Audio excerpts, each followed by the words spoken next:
जंगल में चुप्पी और तनाव का माहौल गहरा चुका था। मुफासा और स्कार दोनों शेर एक दूसरे पर हमला करने में पूरी ताकत झोंक चुके थे, लेकिन उनकी धड़कनें अब अचानक धीमी हो गईं। हर एक बर्फ जैसी सर्द हवा की ताजी झोंके में डर और चिंता की छाया गहराई हो रही थी। आसमान पर काले बादल और बिजली की कड़क से जंगल का दिल जैसे थम सा गया था। फिर वह रहस्यमय परछाई एक बार फिर उभर कर सामने आई। यह कोई जानवर नहीं था और न ही यह किसी इंसान की छाया लग रही थी। यह एक अजीब सी, जैसे आकाश से गिरती हुई शुद्ध अंधेरे से बनी आकृति थी। उसकी लकीरें तेज और घुमावदार थीं, और जैसे ही वह आकार ले रही थी, हवा भी अपनी दिशा बदलने लगी थी। यह एक असामान्य और भयभीत करने वाली शक्ति थी। सभी जानवरों ने अपने अपने स्थानों से उस परछाई को देखा और उनके दिलों में डर की लहर दौड़ गई। जंगली जीव जो अपनी प्रकृति से सबसे साहसी माने जाते थे, अब उस परछाई से चुपचाप अवाक खड़े थे। और मुफासा और स्कार जो हमेशा एक दूसरे के खिलाफ थे, अब इस अज्ञात खतरे के सामने एकजुट हो गए थे। क्या यह किसी राक्षस का रूप है? स्कार ने डर के मारे हकलाते हुए कहा।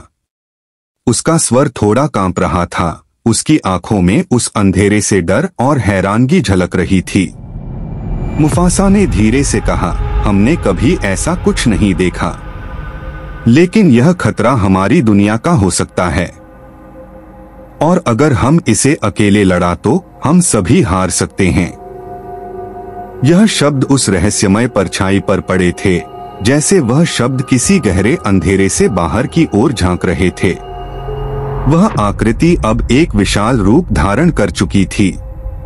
उसकी आंखों में जलती हुई आग और मुख में सर्प जैसी डरावनी मुस्कान थी। उसकी आवाज गहरी और गूंजदार थी, जो जंगल के हर कोने में फैल गई।